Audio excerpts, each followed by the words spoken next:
ഒരു spin of പോലെയാണ് ആ സിനിമ വരുന്നത്. നാത്താൻ കേസോട് എന്ന സിനിമയിലെ 2 കഥാപാത്രങ്ങളെ മെയിൻ ആക്കിക്കൊണ്ടാണ് വരുന്നത്. അതുപോലെ കൊഴുമൽ രാജീവൻ എന്ന് പറയുന്ന ആ കഥാപാത്രവും കുഞ്ചാക്കോവന്റെ കഥാപാത്രവും ഒക്കെ എത്തുന്നുണ്ട്. അപ്പോൾ ആ ഒരു സെറ്റും എക്സ്പീരിയൻസും ഒക്കെ എങ്ങനെയായിരുന്നു? അത് എന്നാത്താൻ കേസുകൂട് എന്ന മൂവി ഇവിടുത്തെ നമ്മുടെ പ്രേക്ഷകരെല്ലാവരും എടുത്ത് ആഘോഷിച്ച മൂവിയാണ്. അതിന് ഒരുപാട് അവാർഡ്സ് ഒക്കെ കിട്ടിയിട്ടുണ്ടായിരുന്നു, സ്റ്റേറ്റ് അവാർഡൊക്കെ കിട്ടിയിട്ടുണ്ടായിരുന്നു. ആൻഡ് എൻ്റെ ഒരു സ്വപ്നമായിരുന്നു രതീഷ് ബാലകൃഷ്ണ പൊതുവാൾ എന്ന ഒരു director. More than director, he's A brilliant artist he's. So അദ്ദേഹത്തിൻ്റെ ലിറ്ററേച്ചർ ആണെങ്കിലും സ്റ്റോറി ആണെങ്കിലും എല്ലാം ഞാൻ ഭയങ്കര കൗതുകത്തോടുകൂടി നോക്കി കാണുന്ന ഒരാളായിരുന്നു. അപ്പം അദ്ദേഹത്തിൻ്റെ ഒരുപാട് സിനിമകൾ അതിനു മുന്നേ ഇറങ്ങിയിട്ടുണ്ടല്ലോ. തുടക്കം തൊട്ട് പറയുകയാണെങ്കിൽ ആൻഡ്രോയിഡ് കുഞ്ഞപ്പൻ, കനകം, കാമിനി കലഹം, ആബ്സോർഡിറ്റി എന്നുള്ള ജോണർ നമ്മുടെ ഇവിടുത്തെ എന്താ പറയുക, അതെ, അത് കൊണ്ടുവന്ന മനുഷ്യനാണ്. അപ്പം അന്നൊക്കെ ഞാൻ ആ വർഷ പൊതുവാൾജിയുടെ മൂവി കാണുമ്പോഴത്തേക്കും ഞാൻ ആലോചിക്കാറുണ്ട്, ഇവരുടെയൊക്കെ മൂവിയിലൊന്നും കിട്ടുമായിരുന്നെങ്കിൽ എത്ര നല്ലൊരു, നമുക്ക് എത്രത്തോളം വളരാനുള്ള ഇൻപുട്ട് അവിടെ നിന്ന് കിട്ടും എന്നൊക്കെ ഉള്ളത് കൗതുകത്തോടെ ചുമ്മാ ആലോചിച്ച് വിട്ട കേസാണ്. അപ്പോൾ അവരുടെ ടീമിനോട് ഭാഗമാവാൻ പറ്റിയതിൽ ഭയങ്കര സന്തോഷമാണ്. അടിപൊളി സെറ്റായിരുന്നു. ഒത്തിരി പഠിക്കാനുണ്ടായിരുന്നു, ഒത്തിരി എന്താ പറയുക അറിവ് കുറേ ലഭിക്കുകയും കുറേയൊക്കെ അൺലേൺ ചെയ്യും. എൻ്റെ പെർഫോമൻസ് വൈസ് എങ്ങനെയൊക്കെ ഡെവലപ്പ് ചെയ്യാൻ പറ്റി, ഒരുപാട് രീതിയിൽ കുറേ പഠിക്കാൻ പറ്റി. ഒരുപാട് എൻജോയ് ചെയ്ത സെറ്റായിരുന്നു അത്. ഈ ഒരു സെറ്റ് എവിടെയായിരുന്നു ഷൂട്ടിംഗ് ലൊക്കേഷനൊക്കെ? ഇത് നമ്മുടെ എന്നാത്താൻ കേസോടൊക്കെ പയ്യന്നൂർ, മറ്റേ കണ്ണൂർ ഭാഗത്തായിരുന്നു. ഇതും അതെ, അവിടെ കാസർഗോഡ്, കണ്ണൂർ, പയ്യന്നൂർ ആ ഭാഗത്തൊക്കെ തന്നെയായിരുന്നു ഇതിൻ്റെയും ഷൂട്ട്. ഇപ്പോൾ കഴിഞ്ഞ ദിവസം മാലാപാർവതിയുടെ ഒരു അഭിമുഖം നമ്മളെടുത്ത സമയത്ത് അവർ പറഞ്ഞിട്ടുണ്ടായിരുന്നു, ഈ രതീഷ് ബാലകൃഷ്ണ പൊതുവാൾ എന്ന് പറയുന്ന അദ്ദേഹത്തിന്റെ കുടുംബക്കാരാണ് ഈ കാസർഗോഡ് ചുറ്റുവട്ടത്തുള്ള ആളുകൾ കൂടുതലെന്ന്, അങ്ങനെയുള്ള എക്സ്പീരിയൻസ് ഉണ്ടായിരുന്നു? ആക്ച്വലി അതെ, നമ്മള് അവിടുത്തെ ഒരു സീൻ ഷൂട്ട് ചെയ്യുന്നുണ്ട്, ഒരു ക്രൗഡ് സ്റ്റേജ് സീന് നമ്മള്. അപ്പോൾ അവിടെ ആ അമ്പലത്തിന്റെ സൈഡിൽ തന്നെയാണ്, അതായത് ആൻഡ്രോയിഡ് കുഞ്ഞപ്പന്റെ സെറ്റ് തന്നെ, അതിന്റെ ഭാഗമൊക്കെ തന്നെയാണ് ഇതും വരുന്നത്. അപ്പം അവിടെ ഇരിക്കുമ്പോൾ സന്ധ്യ ആകുമ്പോഴത്തേക്ക് ഇങ്ങനെ കുറേ പേര് നടന്നു വരും. ഓരോരുത്തർ വന്നു, ഞാൻ രതീഷിന്റെ ചിറ്റയാണ്, രതീഷിന്റെ അമ്മയാണ്. സന്ധ്യ ആകുമ്പോഴത്തേക്കും ഇങ്ങനെ ഓരോരുത്തർ നടന്നു പോകും. അപ്പോൾ രതീഷേട്ടനത് ഇറങ്ങുന്ന ഓരോരുത്തർ വർത്താനം പറഞ്ഞിട്ട് പിന്നെ ഇരിക്കും, വൈകുന്നേരം 5 മണിയായി, എൻ്റെ അമ്മമാരിപ്പോൾ നടക്കാനിറങ്ങുന്ന സമയമായി എന്നൊക്കെ പറഞ്ഞ്. അപ്പോൾ എപ്പോഴും വൈകുന്നേരം ആകുമ്പോൾ രതീഷേട്ടൻ്റെ ഒക്കെ ബന്ധുക്കൾ തന്നെയാണ് അവിടെ ചുറ്റുവട്ടമൊക്കെ ഉള്ളത്. രതീഷേട്ടൻ്റെ മാത്രം മിക്കവരുടെയും ആൾക്കാർ തന്നെ പണ്ട് തൊട്ട് രതീഷേട്ടൻ്റെ മൂവിയിൽ വർക്ക് ചെയ്ത ആൾക്കാർ തന്നെ ഇപ്പോഴും ഉള്ളത്, അങ്ങനെയൊക്കെ തന്നെ. പിന്നെ കൂടുതലും പരിചയക്കാരൊക്കെ തന്നെ. അവിടുത്തെ ഒരു ലാംഗ്വേജ് പഠിച്ചെടുക്കാൻ ബുദ്ധിമുട്ടുണ്ടായിരുന്നു? നല്ല ബുദ്ധിമുട്ടുണ്ടായിരുന്നു. ഞാൻ ഓഡിഷൻ ത്രൂ ആണ് ഈ മൂവിയിൽ വന്നത്. അപ്പോൾ ഓഡിഷൻ ഇവരാരും കണ്ണൂർ സ്ലാങ് ഒന്നും വെച്ച് ചെയ്തില്ലായിരുന്നു. കൂടുതലും ഡ്രാമ സീൻസ് ആയിരുന്നു ഈ മൂവിയിൽ ചെയ്തത്, അവർ തന്നതൊക്കെ. അപ്പോൾ അതുകൊണ്ട് ഡ്രാമയ്ക്ക് അങ്ങനെ പ്രത്യേകിച്ച് സ്ലാങ്ങും ആക്സെൻറ്റും ഒന്നും ഇല്ലായിരുന്നു, നമ്മൾ ജനറൽ ആ സാധനമാണല്ലോ. അപ്പം ഓഡിഷൻ കഴിഞ്ഞാൽ സെലക്ട് ആയതിനു ശേഷം ഷൂട്ടിൻ്റെ അന്ന് ഫസ്റ്റ് ഡേയുടെ അന്നാണ് എനിക്ക് ഡയലോഗ് തരുന്നത്, ഇതാണ് ഇപ്പോൾ സീൻ ചെയ്യുന്നത്. അപ്പം അതിനകത്ത് എനിക്ക് സ്റ്റോറി ഒന്നും അപ്പോഴും അറിയില്ല, എൻ്റെ അടുത്ത് പറഞ്ഞു തന്നില്ല, സമയമില്ലായിരുന്നു. കാരണം ലാസ്റ്റ് മിനിറ്റാണ് ഞാൻ കൺഫേം ആവുകയും ഷൂട്ടോ പെട്ടെന്ന് സ്റ്റാർട്ട് ആവുകയൊക്കെ ചെയ്തത്. അപ്പം എനിക്ക് ഡയലോഗ് തരുന്നു. അപ്പം ഞാൻ ഉച്ചക്കേക്ക് മത്തി വാങ്ങിച്ച് വെച്ചിനി. ഓക്കെ, ഉച്ച കേക്കൊക്കെ ഞാൻ ആ ടേമൊക്കെ ഞാൻ ആദ്യമായിട്ടാണ് കേൾക്കുന്നത്. എനിക്ക് കണ്ണൂർ ഫ്രണ്ട്സ് ഒക്കെ വളരെ കുറവാണ്, എനിക്ക് ആ ഭാഗത്ത് നിന്ന് അങ്ങനെ ഉച്ചക്കേക്ക് അല്ലേ? ഉച്ചക്കേക്ക്. അപ്പൊ ഞാൻ ഈവൻ ദോ കണ്ണൂർ ഫ്രണ്ട്സ് ഉണ്ടെങ്കിൽ പോലും കുറച്ചേ ഉള്ളൂ, അവര് ഈ നമ്മുടെ ജനറൽ സ്ലാങ് ആണ് യൂസ് ചെയ്യുന്നത്. അപ്പൊ ഇതൊന്നും ഞാൻ കേട്ടിട്ട് പോലും ഇല്ല.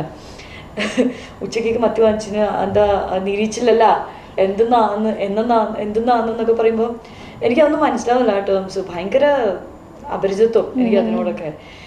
അപ്പം ഡയലോഗ് ഒന്ന് പറഞ്ഞേ എന്ന് രതീഷേട്ടൻ പറഞ്ഞപ്പോൾ ഞാൻ ഉച്ചക്കേക്ക് മത്തി വാങ്ങിച്ചിട്ട് ഭയങ്കര പ്രിട്ടൻറ്റീവായിട്ട്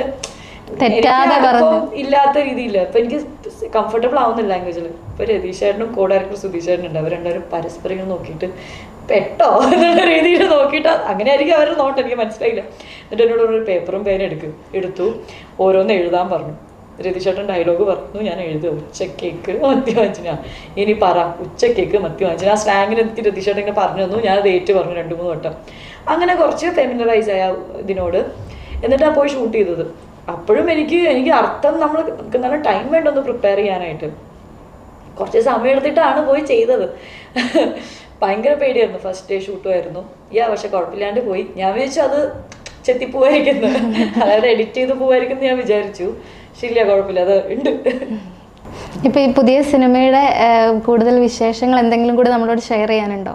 തീർച്ചയായിട്ടും. എൻ്റെ സുരേഷിന്റെയും സുമലതയുടെയും ഹൃദയഹാരിയായ പ്രണയകഥ പേര് തന്നെ. ശരിക്കും ഇത്രയും വലിയൊരു പേരിടാൻ തീരുമാനിച്ചാൽ എന്തെങ്കിലുമൊക്കെ ചർച്ചകൾ നടന്നിരുന്നോ? അറിയാമോ? എനിക്കൊന്നും അറിയില്ല എന്താ അങ്ങനെ. പക്ഷെ അത് ഭയങ്കര എനിക്ക് ഇഷ്ടപ്പെട്ടു. അത് സുരേഷിന്റെയും സുമലതയുടെയും ഹൃദയഹാരിയ പ്രണയ. കാരണം അത് ആക്ച്വലി അങ്ങനെ തന്നെ ഇടാൻ പറ്റുള്ളൂ എന്ന് എനിക്ക് തോന്നുന്നത്. കാരണം എന്നാത്താൻ കേസുകോട് സിനിമയിലെ 2 ലെജൻഡറി ക്യാരക്ടേഴ്സാണ്. പ്രേക്ഷകർ ഒരുപാട് സ്നേഹിക്കുകയും അപ്രിഷ്യേറ്റ് ചെയ്ത സുമലതയും സുരേഷിനെയാണ്. അപ്പോൾ അവരുടെ ലവ് സ്റ്റോറി എന്താണെന്ന് അതിനകത്തൊരു കണ്ടന്റ് ഉണ്ട്. അപ്പം അതെടുത്തിട്ട് ഡെവലപ്പ് ആക്കിയ സ്റ്റോറിയാണ്. അത് അങ്ങനെ തന്നെ ഇടുന്ന, ആ ടൈറ്റിൽ അങ്ങനെ ഇടുന്ന തന്നെയായിരിക്കും നല്ലത്. പിന്നെ അതിൻ്റെ ജോണർ എന്ന് പറഞ്ഞാൽ വളരെ മനോഹരമായിട്ടുള്ളൊരു ആബ്സർഡിറ്റിയും എന്താ പറയുക, നല്ല രസകരമായ കോമഡി, സന്തോഷം, ഒരു ഇമോഷണൽ ജേണിയൊക്കെ തന്നെയുള്ളൊരു ലവ് സ്റ്റോറിയാണ് ഈ സിനിമ. അതിൽ സുരേഷൻ എന്ന് പറഞ്ഞ ക്യാരക്ടർ രാജേഷ് മാധവനാണ് ചെയ്യുന്നത്. സുമലത ചിത്ര ചേച്ചിയാണ് ചെയ്യുന്നത്, ചിത്ര. അപ്പോൾ ഈ സുരേഷൻ്റെ ചേട്ടൻ്റെ വൈഫ് ക്യാരക്ടറാണ് ഞാൻ. എൻ്റെ ക്യാരക്ടറുടെ പേര് ചാരുലത എന്നാണ്.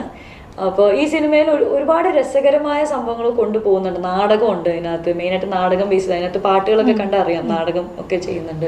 അപ്പോൾ അതിൽ നാടകത്തിൻ്റെ പോർഷനൊക്കെ ഞാൻ വരുന്നുണ്ട് ഇഷ്ടംപോലെ. എനിക്ക് നാടകം ഇഷ്ടമാണ്, നാടകത്തിൽ പാർട്ടിസിപ്പേറ്റ് ചെയ്യുന്നുള്ളൂ. അപ്പോൾ അങ്ങനെയൊക്കെ പോകുന്നുണ്ട്. ഒരുപാട് രസകരമായിട്ടുള്ള പരിപാടി ചെയ്യുന്നുണ്ട്. ഞാൻ ഇതിനകത്ത് വ്യത്യസ്തമായിട്ടുള്ളൊരു ക്യാരക്ടറാണ് ചെയ്തിട്ടുള്ളത്, ഇതുവരെ ചെയ്യാത്തൊരു രീതിയിലാണ്. ഇതിൽ കുറെ പല കാലഘട്ടങ്ങൾ കൂടി കാണിക്കുന്നുണ്ടല്ലേ? അതെ അതെ, കാലഘട്ടം. അതെ, കുറെ പേർക്ക് അങ്ങനത്തെ കുറെ ടൈം ലൂപ്പ് ആണോ, കുറെ പേര് അങ്ങനെ ഡൗട്ടൊക്കെ ചോദിക്കുന്നുണ്ട് ട്രെയിലറൊക്കെ ഇറങ്ങിയപ്പോഴത്തേക്കും. കഥ ഒന്ന് തന്നെ, പക്ഷെ കാലഘട്ടം വെവ്വേറെ ആയിട്ടാണ് കാണിക്കുന്നത്. സോ അതുകൊണ്ട് അതിനകത്ത് കൺഫ്യൂസിങ് ആയിട്ടുള്ള ഒന്നുമില്ല. അത് എനിക്ക് ട്രെയിലർ കണ്ടപ്പോൾ കുറച്ച് കൺഫ്യൂസിങ് ആണ്. പക്ഷെ അത് കുറെ പേർക്ക് അത് കിട്ടിയിട്ടുണ്ട്. കാലഘട്ടം എത്ര മാറിയാലും ആൾക്കാർ ഈ എന്താ പറയാ, പ്രണയത്തെ കാണുന്നത് ഒരേപോലെയാണ് എന്നുള്ളതാണ് അതിനകത്ത് കാണിക്കുന്നത്. പ്രണയം എന്നും ഒരുപോലെ തന്നെയാണ്, ആൾക്കാർ കാണുന്നതും ഒരുപോലെ തന്നെയാണ്. കാലം എത്ര മാറിയാലും ഇതിനുള്ള അപ്രോച്ച് സെയിം. ഇപ്പൊ ഈ സിനിമയിൽ കുറച്ച് ഡിഫറെന്റ് ആയിട്ടുള്ള ഡ്രസ്സിംഗ് സ്റ്റൈലിലാണ് കാണിക്കുന്നത്. അത് എങ്ങനെയായിരുന്നു? ഡിസൈനിങ് ഒക്കെ എങ്ങനെയാണ് തീരുമാനമായത്? അത് ലിജിയാണ് അതിൻ്റെ കോസ്റ്റ്യൂം ഡിസൈനർ. അപ്പം ഇതിനകത്ത് ഫസ്റ്റ് ഓഫ് ഓൾ പല പല കാലഘട്ടങ്ങളുണ്ട്. അപ്പം 2013, 2023, പിന്നെ 80s ഉണ്ട്, 60s ഉണ്ട്. അപ്പം ഇങ്ങനെയൊക്കെ. അപ്പോൾ 60s ആ ടൈമിലത്തെ ട്രെൻഡ് അവർ പിടിച്ചിട്ടുണ്ട്. കറക്റ്റ് പഴയ രീതിയിലുള്ള സാരിയും കമ്മലും എല്ലാം, ഔട്ട്ലുക്ക് കംപ്ലീറ്റ് ആ പഴയ കാലഘട്ടം. ഇതൊക്കെ ലിജീൻ്റെ പിന്നെ രതീഷേൻ്റെ ഒക്കെ തന്നെ കാറ്റഗറിയാണ്. സ്ട്രിക്റ്റ് ആയിരുന്നു, ഇറ്റ് വാസ് വെരി സ്ട്രിക്റ്റ്. ഇതിങ്ങനെ തന്നെ വേണം എന്നൊക്കെ ഉള്ളത്. അപ്പോൾ ആ സമയത്ത് ഏതാണോ അറ്റയർ, അതേ മെറ്റീരിയൽ ആ രീതി തന്നെ അതങ്ങോട്ട് പോകണം എന്നുള്ളതാണ്. അപ്പം നാടകത്തിൽ പഴയ കാലത്തെ, ഇപ്പം സദാരമ എന്ന് പറഞ്ഞിട്ടൊരു പഴയൊരു നാടകമാണ് നമ്മളത് ചെയ്യുന്നത്. അപ്പം ആ നാടകത്തിൽ അത് പഴയ AD കാലഘട്ടത്തിലുള്ള ഇതാണ്. അപ്പോൾ അവിടെ സേഫ്റ്റി പിന്നൊന്നും ഉപയോഗിക്കുന്നൊന്നുമില്ല. അപ്പോൾ ഡ്രസ്സൊക്കെ ചെയ്യുമ്പോൾ ആ പഴയ രീതിയിൽ തന്നെ അതേ കെട്ടുകളും അതൊക്കെ തന്നെ, സേഫ്റ്റി പിന്നൊക്കെ യൂസ് ചെയ്യാണ്ട് തന്നെയാണ് നമ്മളത് ചെയ്തതൊക്കെ. അത് പ്രോപ്പർ അങ്ങനെ തന്നെയാണ് അത് പോയത്. ഇനി വേറെ ഏതെങ്കിലും പ്രൊജക്റ്റുകൾ ഇനി വരാനിരിക്കുന്നുണ്ടോ? ഇപ്പോൾ ആസ് ഓഫ് നൗ ഓഡിഷൻസിന് പോകുന്നുണ്ട്. ആക്ച്വലി കഴിഞ്ഞ മാസം ഒരു ഓഡിഷന് പോയി റിജക്റ്റ് ആയിരുന്നു. അതുകൊണ്ട് ഇപ്പോൾ നിലവിലൊന്നുമില്ല. ഇപ്പോൾ ഒരെണ്ണം നമ്മളിപ്പോൾ ഒഫീഷ്യലി അനൗൺസ് ചെയ്യാൻ ഭാഗമായിട്ടില്ല, സംസാരിച്ചുകൊണ്ടിരിക്കുന്നുണ്ട്.